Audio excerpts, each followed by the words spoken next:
जय श्री राम। जय श्री राम। सिया राम मैं सब जग जाने, करहूँ प्रणाम जोरी जुग पानी। श्री राम जय राम जय जय राम, श्री राम जय राम जय जय राम। अब प्रभु कृपा करो ये भांति, सब तज भजन करहूँ दिन राति।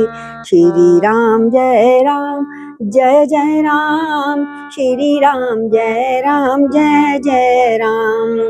कलयुग केवल नाम आधारा, सुमरे सुमर नर उतरई पारा। श्री राम जय जय राम, श्री राम जय जय राम। बोलिए पवन पुत्र हनुमान की जय, सियापति रामचंद्र भगवान की जय, श्री गौरी शंकर भगवान की जय। तुलसीदास जी को नमन करते हुए हम किष्किंधा कांड में प्रवेश कर चुके हैं, उनको प्रणाम करते हैं। और अब कल तक हमने मानस में सुना कि सुग्रीव ने सब बानरों को खोज में भेज दिया है, लेकिन अंत में जो खास जो प्रतिनिधि थे बानर, उनको बुलाकर श्री राम जी ने स्वयं सबसे अंत में एक अंगूठी दी और अपने हृदय की वेदना संदेश माँ के लिए बताया कि तुम जब मिलोगे तो उनसे ये कहना। जैसे कि राम को अंतर्यामी है, उनको मालूम था कि सिर्फ हनुमान ही मेरी बात को पूरी करेगा, बाकी तो सब खोजने हैं। बस खोजते रहो, भगवान को खोजते रहो, मिलता तो किसी एक को ही है ना। राम खोजते रहते हैं, दुनिया खोजती रहती है, हम भी खोज रहे हैं। देखो कब तक मिलते हैं प्रभु राम। चले सकल बन खोजत, सरता सर गिरी खो, राम काज लय लीन मन, बिसरा तन का छो। इतने प्रेमी आज्ञाकारी थे सारे बानर, और वो तो खास तौर से प्रतिनिधि थे अंगद आदि। तो उन्होंने सारी जगह एक एक पत्ते के पीछे, पेड़ के पीछे, पर्वत के पीछे, दाएं बाएं सब जगह सीता की खोज कर रहे हैं। और खोजते खोजते अपना तन मन भी भुला बैठे हैं वो, और भूखे प्यासे चले जा रहे हैं। और अब चले जा रहे हैं, बहुत जंगल में भटक गए। अब सबको बड़ी प्यास लगेगी अब आगे, और हनुमान जी उसका निदान करेंगे। तो कहूँ हो निश्चर से भेंटा, प्राण ले एक एक चपेटा, बहु प्रकार गिर कानन हेरई, कोई मुनि मिलई ताई सब घेरई। लागी तृषा अतिशय अकुलाने, मिलहि न जल घन गहन भुलाने। मन हनुमान कीन अनुमाना, मरण चहत सब बिनु जल प्राणा। चढ़ गिरि शिखर चहु दिस देखा, भूमि विवर एक कौतुक पेखा। चक्रवाक वक हंस उड़ाई, बहुतक खग प्रभ सहित माही। गिरते उतर पवन सुत आवा, सब कहूँ लै सोई विवर दिखावा। आग के हनुमंत ही लीना, आग के हनुमंत ही लीना, और बैठे बैठे विवर विलंब न कीना, बैठे विवर विलंब न कीना। देख जाई उपवन वर, सर विकसित बहुकंज, मंदिर एक रुचिर तहाँ, बैठी नारी तप पुंज। सियापति राम जय जय राम, मेरे प्रभु राम जय जय राम। बोले पवन पुत्र हनुमान की जय। और जब ढूंढ रहे हैं तो कहीं कहीं रावण के राक्षस भी वहीं घूमते रहते हैं जंगल में आसपास। कोई राक्षस से भेंट होती है तो उसको दे मुक्का मार मार के उसकी चटनी बना देते हैं। तो एक ही चपत में उसके प्राण पखेरु ले लेते हैं। और पर्वतों में, वनों में तरह जगह जगह खोज रहे हैं, और कोई मुनि ऋषि मिल जाता है, उसके चरण वंदना करते हैं, और उसको पूछने के लिए सब घेर लेते हैं। महाराज आपने कहीं कोई देखी स्त्री रोती अकेली वन में चरती हुई, या किसी के द्वारा अपहरण करती हुई, आपने कोई देवी देखी? पूछने सारी भीड़ लग जाती है। और इतने में इतना घूम रहे, इतना चल रहे हैं, अपने तन मन के सुध नहीं, उनको प्यास लगने लगी, बहुत इतनी प्यास। अभी तो पानी जल नहीं पिया था, कई दिन हो गए। इतनी अत्यंत प्यास लगी कि जिससे सभी वानर जो अकुलाने लगे, व्याकुल हो गए। और कहीं जल नहीं मिल रहा, फिर प्रयत्न करा ढूंढने का, कहीं नदी मिल जाए, कोई तालाब मिल जाए, कोई सरोवर मिल जाए, नहीं मिला। घने जंगल में सब भुला गए, उनको दिशा वो हो गए हीन के कौन सी दिशा में हम चल रहे हैं, आगे जाना है पीछे जाना है, तो कैसे करें, दिशा का भी नहीं पता लग रहा, जल का भी नहीं पता लग रहा, लगता है हमारे प्राण जाने वाले हैं, हम तो बिना काम के ही मर जाएंगे, पहले ही मर जाएंगे हम तो हनुमान जी ने मन में अनुमान लगाया। हनुमान जी बड़े योगी थे, योगी पुरुष थे, धीरज धरने वाले। आराम से आंखें बंद करके उन्होंने सोचा मुझे क्या करना चाहिए, और बोले ये तो सब जल पिए मरीज मरने की बात ही कर रहे हैं, ये लोग मरना ही चाहते हैं, तो मुझे कुछ उपाय करूं ना जल्दी। तो उन्होंने एक बड़ी ऊंची चोटी पहाड़ पर जय श्री राम करके चढ़ गए ऊपर, और ऊपर से जाके देखते हैं कहीं चारों दिशा में, और कि मतलब कहीं पानी जल दिखे, जल तो जमीन में होता है कैसे दिखेगा। लेकिन देखो विद्या निपुण, विवेक निपुण है हमारे हनुमान जी। उन्होंने देखा एक जगह पक्षियों का झुंड ऊपर बहुत उड़ रहा है, और कोई नीचे उतर रहा है, कोई ऊपर जा रहा है। वो समझ गए यहाँ पे पक्षियों के झुंड बहुत घूम रहे हैं आकाश में, अवश्य यहाँ कोई सरोवर होगा। और चारों तरफ जब देख लिया, तो अब देखा वहां पर जब पृथ्वी के अंदर गुफा में एक गुफा देखी, वहां पर जब जाने लगे तो गुफा देखी, बड़ा आश्चर्य हुआ, ये गुफा है, फिर खुला है आसमान, और फिर वहां पर सरोवर, कोई जल का भी स्थान है। जब देखा वहां पे चकवे बगुले हंस उड़ रहे हैं, और बहुत से पक्षी उस गुफा के अंदर प्रवेश कर रहे हैं, अवश्य यहाँ पर हमारे जल की तृप्ति हो जाएगी। ये सोच के हनुमान जी ने सबको बुलाया, आओ आओ मेरे पीछे पीछे चलो, मैंने एक दिशा में देखा है बहुत सारे पक्षी वहां पर उड़ के जा रहे हैं गुफा में। तो पवन कुमार हनुमान जी पर्वत से उतर आए, सबको ले जाकर वो गुफा दिखलाई जहाँ पे उन्होंने पशु पक्षी देखे थे। सबने हनुमान जी को आगे कर लिया, भाई भैया आप आगे आगे चलो, हनुमान जी के बिना काम कहाँ बनता किसी का। और वो गुफा में घुस गए, जरा भी देर नहीं करी, तेज आगे आगे हनुमान जी, पीछे पीछे नल बानर, नल नील, अंगद आदि चल रहे हैं। अंदर जाकर जब देखा, बड़ा उत्तम सुंदर बगीचा भी था, सरोवर भी था, बड़ा सुंदर तालाब देखा, जिसमें अनेकों बहुत से कमल खिले हुए थे। कासार के मध्य लला बिलो को, कैसे मनोहारी सरोज फूले, और बैठे सभी में अलिगा रहे हैं, गोविंद दामोदर माधवेति, श्री राम राम राघव राघवेति। तो जिसमें बहुत से कमल खिले हुए हैं, और वहीं एक सुंदर महल, छोटा सा कुटिया भी बनी हुई, महल भी बना हुआ, मंदिर है, जिसमें एक तपोमय मूर्ति स्त्री बैठी है, योगिनी। वहां योगिनी मिल गई, बहुत बढ़िया। और योगिनी का आगे नाम बताएंगे, वो कौन योगिनी थी, वो स्वयं प्रभा थी, इसमें नाम नहीं लिखा, स्वयं प्रभा थी वो योगिनी, यानी अपने आत्मा का प्रकाश जिसने पा लिया हो। जो अपने आत्मा का प्रकाश पा लेता है, और जो योगी पूरा पूर्ण तत्व योगी हो जाता है, वो कहीं भी कुछ भी कर सकता है, हनुमान जी की तरह सिद्ध हो जाता है वो, है कुछ भी कर सकता है योगिनी, वो योग माया वाली जो थी। तो अब जब आगे बढ़े, ये स्त्री कौन है, इससे परिचय लें, इससे पूछें क्या हम जल पी सकते हैं, देखो पूछ के लेते हैं हर काम। तो दूर देखे दूर ते ताहि सवन सिरुनावा, पूछ निज वृत्तांत सुनावा, पूछे निज वृत्तांत सुनावा, ते सब कहा करौ जल पाना, खाओ सुरस सुंदर फल नाना, मज्जन कीन मधुर फल खाए, तासु निकट पुनि सब चली आए, ते सब आपनी कथा सुनाई, मैं अब जाऊं जहां रघुराई, मैं अब जाऊं जहां रघुराई। अंदर जाके देखा, वो योगिनी बैठी थी, माते हम आपके यहाँ जल पी सकते हैं, कुछ विश्राम कर सकते हैं। माँ ने जवाब दिया, स्वयं प्रभा जी ने, कि दूर से सबको जब प्रणाम कर लिया, बोले कोई बात नहीं बच्चों, आप जलपान करो, भांति भांति के रसीले सुंदर फल भी हैं, इसको भी खाओ, और आराम से अपना थकान उतारो।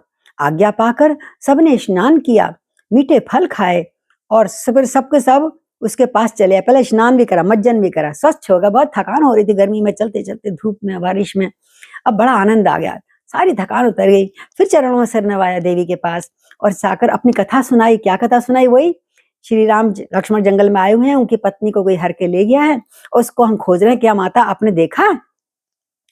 अब तो बोले अच्छा वो तो मैं बाद में बताऊंगी, मैं पहले रघुराज जी आ गए, मैं तो उन्हीं का ही प्रतीक्षा कर रही थी कि एक दिन श्री राम जंगल में अवश्य आएंगे, मैं उनसे जाकर मिलती हूँ। लेकिन मिलने से पहले तुमको एक बात बता देती हूँ। क्या?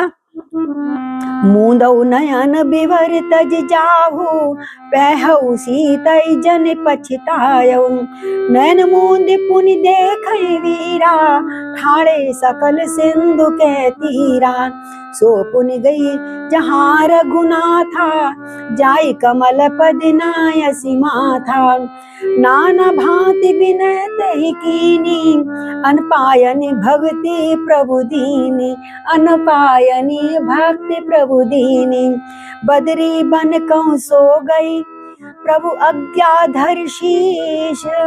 उर धरि राम चरण जुग, ते बंदन जे बंदन अज ईश। सियापति राम जय जय राम। बोले जाने से पहले मैं योग माया हूँ, योगिनी हूँ, और मेरे तप से तुम वहां पहुंच जाओगे। मैं देख पाती हूँ कि कहाँ है सीता। तुम सब लोग अपने नयन बंद करो पहले, तुम लोग, और तुम क्या है आंखें मूंद लो। एक तो तुम गुफा से दूर बाहर हो जाओगे अचानक, और फिर तुम वहां पहुंच जाओगे जहां सती साध्वी सीता मैया है। पर आंख मत खोलना, ध्यान लगाना अच्छी तरह। अब बंदर से ध्यान कहाँ लगता है ज्यादा, बंदर तो बहुत चंचल होते हैं।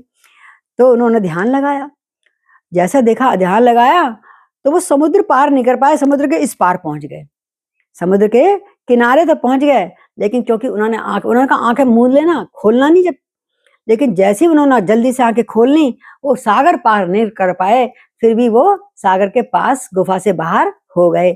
और वो जो थी योग माया योगिनी जी, वो वहां चली गई, स्वयं वहां गई जहां पर श्री रघुनाथ जी थे। उनके चरणों की वंदना करी, उनके चरणों में प्रणाम किया और जाकर मस्तक नवाया, बहुत प्रकार से उनकी स्तुति करी, विनती करी, मेरे राम मेरे घर आएंगे, मुझे एक बार विश्वास था, अब मेरा उद्धार कीजिए। और प्रभु ने प्रभु से वर मांगा, मुझको अनपायनी भक्ति दो, जो किसी को ना मिले, अचल भक्ति, कभी हिले नहीं, जन्म जन्मांतर आपकी भक्ति को मैं प्राप्त करूं, हे प्रभु। भगवान ने आशीर्वाद दिया, तथास्तु। उसके बाद प्रभु की आज्ञा से सिर पर धारण करके श्री राम जी के युगल चरणों की वंदना करके, जिनकी ब्रह्मा महेश भी वंदना करते हैं, उन चरणों की वंदना करी स्वयं प्रभा ने, और हृदय में धारण करके प्रभु की मूर्ति को, और वो बद्रिका आश्रम को चले गई। बद्रिका आश्रम में जाकर उन्होंने फिर अपना प्राण त्यागे वहां पे जाकर। तुम यहाँ विचार कपि मन माही, बीती अवध काज कछु नाई। सब मिल कर परस्पर बाता, बिन सुध लाय करब का भ्राता। कै अंगद लोचन भरी बारी, दो प्रकार भय मृत्यु हमारी। यहाँ न सुधि सीता के पाई, वहां गए मारे कपिराई। अब बोले ये तो समुद्र आ गया, सीता के पास तो नहीं पहुंचे हम। तो उसने कहा तूने पहले आंखें खोली थी, उसने कहा तूने पहले आंखें खोली थी। अरे आंखें नहीं खोलनी चाहिए थी हमको, उन्होंने कहा था कुछ मिनटों तक आंखें बंद रखना, हमसे ध्यान रखा ही नहीं गया, हमने योगिनी का क्या बात पूर्णता नहीं मानी, इसलिए हम इसी किनारे पे रह गए। हो सकता था हम समुद्र पार चले जाते। यही विचार कर रहे थे मन में, ये बानरगण मन में विचार कर रहे हैं, अवधि बीतने वाली है, महीना पूरा होने वाला है, क्या करें हम, तो अभी समुद्र कैसे पार करें। पर काम तो कुछ हुआ नहीं। हमने सोचा था हम वहां माता के पास पहुंच जाएंगे, जानकी मैया के, वो भी काम हमारा अधूरा रह गया हमारी चंचल मन के कारण। सब मिलकर आपस में बातचीत करने लगे, भाई अब तो सीता जी की खबर लिए बिना लौटना भी मुश्किल है, लौटेंगे तो हमको जो सुग्रीव है हमारा मृत्यु को दे देगा, वो हमें जिंदा नहीं रखेगा, और नहीं लौटते तो सीता हमें मिली नहीं, कैसे जाएं। तो जब तक सीता की खबर नहीं मिलती है, तो अंगद ने आंखें भर के कहा, दोनों प्रकार से हमारी मृत्यु हुई है, हमारा क्या होगा। हे प्रभु, सीता जी की सुध नहीं मिल रही है, और वहां जाने पे सुग्रीव हमें मार देंगे, क्या करें हम। हे प्रभु हमारी रक्षा करो, हे प्रभु हमारी सहायता करो। तो पिता बधे पर मारत माही, राखा राम निहोर न ओही। पुनि पुनि अंगद कह सब पाई, मरण भयउ कछु संशय नाही। अंगद वचन सुनत कपिवीरा, बोली न सकई नहन बहनीरा। छन एक सोच मगन होई रहे, पुनि अस वचन कहत सब भये। हम सीता के सुध लीने बिना नहीं जइए युवराज प्रवीणा। अस कई लवण सिंधु तट जाई बैठे कपि सब दर्भ डसाई।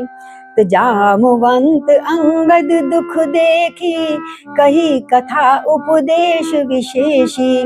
तात राम कौ नर जन मानौ निर्गुण ब्रह्म अजित अज जानौ। हम सब सेवक अति बड़ भागी हम सब सेवक अति बड़ भागी संतत सगुण ब्रह्म अनुरागी।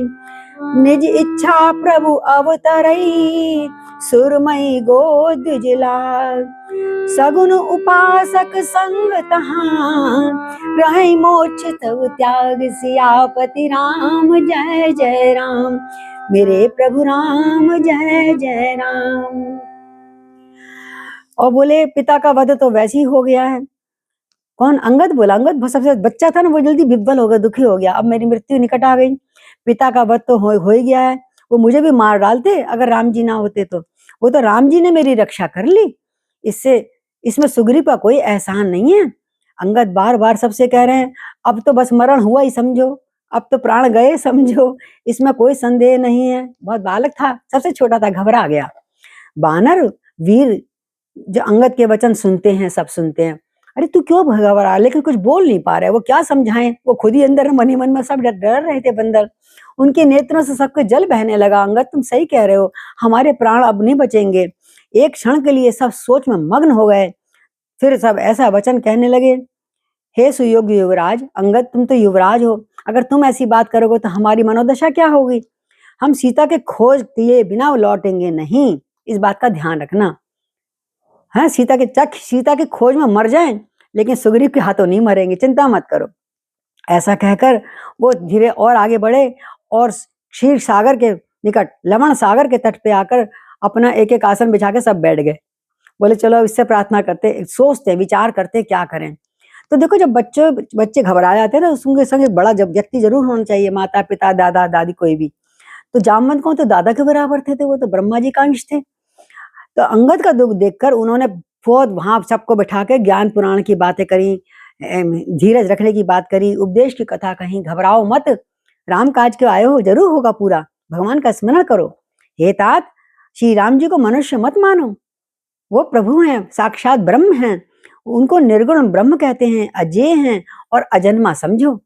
यदि उनके लिए हम काम से निकले ना, जरूर होगा पुष्प। भगवान श्री राम ने हम सबको आशीर्वाद दिया है, और हम सेवक तो बड़े भागी हैं कि हमें उन्होंने आज्ञा दी है कि जाओ रावण के पास जाके सीता को खबर लेके आओ। हम सब सेवक तो बड़े भड़भागी हैं, हम सब सेवक अति बड़भागी संतत सगुण ब्रह्म अनुरागी, कि जो निरंतर सगुण ब्रह्म श्री राम जी से प्रीति रखते हैं, उनके प्रति हम बहुत प्रेम रखते हैं, प्रीति रखते हैं। इसलिए घबराने की बात नहीं है। वो प्रभु कैसे हैं, देवता, पृथ्वी, गौ और ब्राह्मणों के लिए प्रभु अपनी निजी इच्छा से, किसी कर्म बंधन के कारण नहीं, निजी इच्छा से इस पृथ्वी पर उन्होंने जन्म लिया है।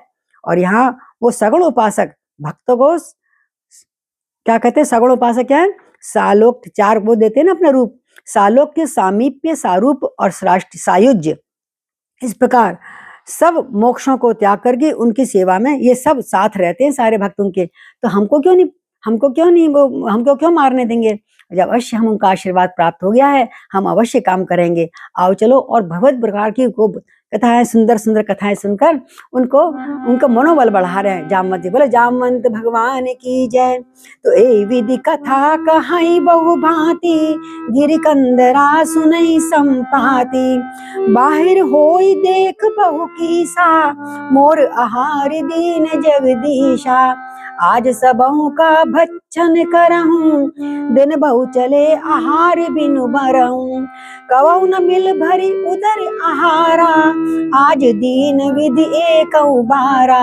डर पे गीध वचन सुनि काना, अब भा मरण सत्य हम जाना। कपि सब उठे गीध कहाँ देखी, जामवंत मन सोच विशेषी। अभी वो वार्तालाप कर ही रहे थे, सब बानर जामवंत आदि कथाएं सुना रहे जामवंत सबको। इनकी बातें पर्वत के गुफा में एक सब कौन सुना था, संपाति, वो भी गिद्ध था। बाहर निकल के उसने देखा ये तो बहुत सारे बानर बैठे हैं। अरे वाह, आज तो परमात्मा ने, जगदीश्वर ने मुझे घर बैठे बहुत सारा खाने का आहार भेज दिया है।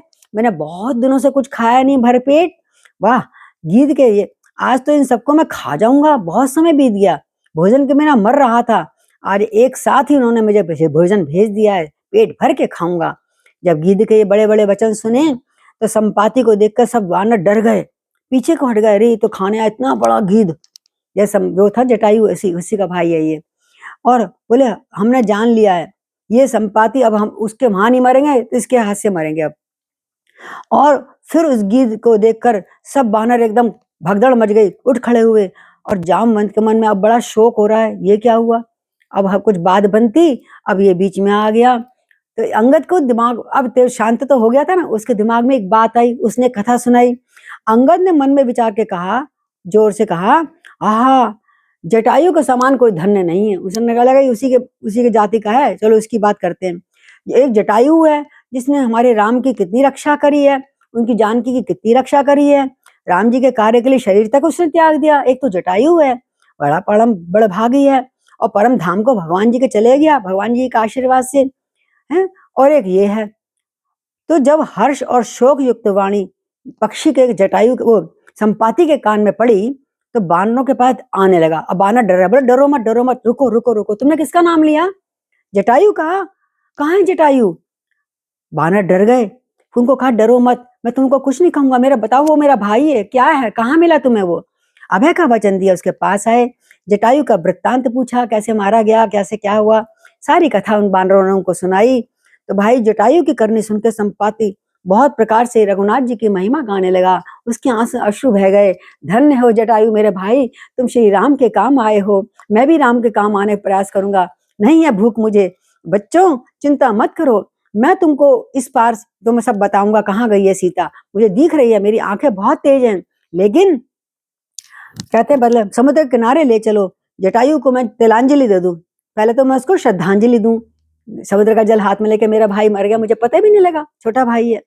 इसके सिवा और तुम्हें मैं वचन देता हूं, मैं तुम्हारी सहायता करूंगा सीता जी को ढूंढने में। सीता जी कहाँ गई हैं, जिसकी तुम खोज कर रहे हो तुम पा जाओगे।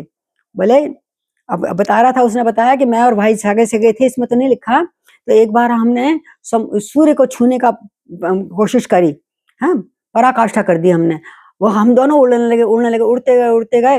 वो छोटा भाई था, तो सूर्य की तपन से हम जो पास जा रहे जलने लगा। तो जटायु जलने लगा, जटायु को मैंने, अपने छोटा भाई था, मैंने उसके पंखों को नीचे ढाक लिया। मैंने कहा भाई तुम जाओ, लौट जाओ, वो भी नहीं लौट रहा। लेकिन जैसे ही सूर्य के पास गया मैं, तो मेरे सारे पंख जल गए और मैं जैसे झट से गिरा पंखों के नीचे, मेरे जटायु भाई भी कहाँ गिरा कहाँ नहीं गिरा, हम लोग अलग अलग बिछुड़ गए। उसके बाद हम एकांत में रह रहे हैं, मुझे नहीं पता मेरा भाई जटायु कहाँ और कैसे है। आज तुम्हारे मुख से मैंने सारी चर्चा सुनी, धन्य हो। आओ मैं तुम्हें सीता का पता बताता हूँ, पर मुझे समुद्र के पास ले जाओ। तो मोहि ले जाओ सिंधु तट, देऊ तिलांजलि दे, वचन सहाय करब मोह, बैठो खो जय जाय। अनुज क्रिया करि सागर तीरा, कह निज कथा सुनऊ कपिबीरा। हम दो बंधु प्रथम तरुणाई, गगन गए रवि निकट उड़ाई। हम जब छोटे छोटे थे, गगन के पास, आकाश में, समुद्र रवि के पास गए, सूर्य के पास, सारी कथा सुनाई। हे बानरों, हम दोनों उठती जवानी में था, बड़ा जोश था, मैं सूर्य को छू लूंगा, मैं सूर्य को छू लूंगा। तो तेज न सह सकी सो फिर आवा, मैं अभिमानी रवि नियरावा। चरे पंख अति तेज अपारा, परहु भूमि करि घोर चिकारा। मुनि एक नाम चंद्रमा ओहि, लागी दया देख कर मोहि। बहु प्रकार ते ज्ञान सुनावा, देह जनित अभिमान छुड़ावा। त्रेता ब्रह्म मनुज तनु धरई, तासु नारी निश्चर पति हरई। तासु खोज पैठ है प्रभु दूता, तिन्हि मिले ते होव पुनीता। और आगे बताते हैं, जब मेरे पंख जल गए, मैं बड़ी जोर से चीख मार के जमीन पे गिरा, पता नहीं जटायु कहाँ गिरा। तभी मेरे को बचाने के लिए वहां एक चंद्रमा नामक मुनि थे, नाम चंद्रमा था, बड़े दयालु थे, उनको मेरे पर देख कर दया आ गई। उन्होंने किसी प्रकार से मुझे ज्ञान सुनाया और मेरे प्राण की रक्षा करी। देह जनित अभिमान, मेरे देह जनित अभिमान को छुड़ा दिया कि तुम अपने आप को ताकतवर मत समझो, मैं सब कुछ कर सकता हूँ। प्रभु का आगे सब हार जाते हैं। अहंकार मिटाया उन्होंने मुझे ज्ञान की वार्तालाप सुनाकर, और फिर कहा तुम त्रेता युग में साक्षात परब्रह्म मनुष्य शरीर जब धारण करेंगे, ये उससे भी त्रेता युग से भी पहले की बात है, ये बातें जो हुई है जले से, जब उनकी स्त्री को राक्षसों का राजा हर के ले जाएगा, और उनकी खोज में प्रभु जब दूत भेजेंगे वो तुमसे मिलेंगे, और तू उनसे मिलकर, दूतों से मिलकर तू पवित्र हो जाएगा। देखिए, इसलिए राम भक्तों से मिलकर पवित्र हो जाता है। हम लोगों के भाग जग जाते हैं भक्तों के, संतों के दर्शन कर करके। तो अब तुमने बड़ा अच्छा बता दिया, मुझे सब पता है, मुझे सब बातें स्मरण आ गई हैं। बोला अच्छा, जमहई पंख करस जन चिंता तिनहि दिखाई देहु, त्रेता ब्रह्म मनुज तनु धरई, तासु नारी निश्चर पति हरई, तासु खोज पठवई प्रभु दूता, तिनहि मिले ते हो पुनीता। जमहई पंख करस जन चिंता, तिन से दिखाओ देह सीता, मुनि कह गिरा सत्य भय आजू, सुनि मम वचन करऊं प्रभु काजू। गिरि त्रिकूट ऊपर बस लंका, तह रह रावण सहज असंका, तहाँ अशोक उपवन जहाँ रही, सीता बैठी सोच रत अहई। मैं देखूं तुम नाही दीदई दृष्टि अपार, बूढ़ भयउ न तो करऊं तो कछुक सहाय तुम्हार। बोलो गिद्ध भगवान की जय, हरि बोल। और बोले ऋषि ने मुझे आश्वासन दिया, चंद्रमा मुनि ने, तेरे पंख भी धीरे धीरे उग जाएंगे, और तू चिंता मत कर, और तू अच्छा काम कर। अब से तू सीता जी को दिखा देना, जब तुझे बानर मिलेंगे अगले त्रेता युग में, तो मुनि की वह वाणी आज सत्य हो गई है, मैं धन्य हो गया। अब मेरे वचन सुनकर तुम प्रभु का कार्य करो। हे बानरों, मैं, क्योंकि मेरे पंख जल गए हैं, मेरी दृष्टि बहुत अच्छी है, दृष्टि से मैं देख सकता हूँ सीता कहाँ और कैसे बैठी हुई है। बस तुम ऐसा करना जो मैं बताऊं। त्रिकूट पर्वत पर लंका बसी हुई है, वहां स्वभाव से एक निडर अभिमानी रावण रहता है। वहां उसने अशोक वाटिका, उसका एक उपवन, बड़ा सुंदर बगीचा है, वहां पर उसने सीता जी को लाकर रखा हुआ है। इस समय बड़ी सोच में मग्न बेचारी परेशान हुई बैठी है, नीचे मुंह करे हुए। तो मैं यहाँ सब देख रहा हूँ, मैं चाहता तो तुम्हारे संग तुम्हें उड़ा के ले जाता, लेकिन मेरे पंखों में वृद्ध हो चुका हूँ, इतनी शक्ति नहीं है। तुम नहीं देख सकते, मैं देख सकता हूँ बस। तो गिद्ध की दृष्टि अपार होती है, बड़ी दूर तक जाती है, क्या करूं, मैं बूढ़ा हो गया, नहीं तो तुम्हारी अवश्य सहायता करता, और तुम इस मार्ग पे जाओ। आज हम यहीं विश्राम करते हैं, और कल पवन पुत्र हनुमान के साथ हम लंका चलेंगे। श्री राम जय जय राम, श्री राम जय जय राम। अब प्रभु कृपा करो यह भांति, सब तज भजन करो दिन राति। श्री राम जय जय राम, श्री राम जय जय राम। उमा कहाऊं मैं अनुभव अपना, सब सत हरि भजन जगत सब सपना, सत हरि भजन जगत सब सपना। श्री राम जय जय राम, श्री राम जय जय राम।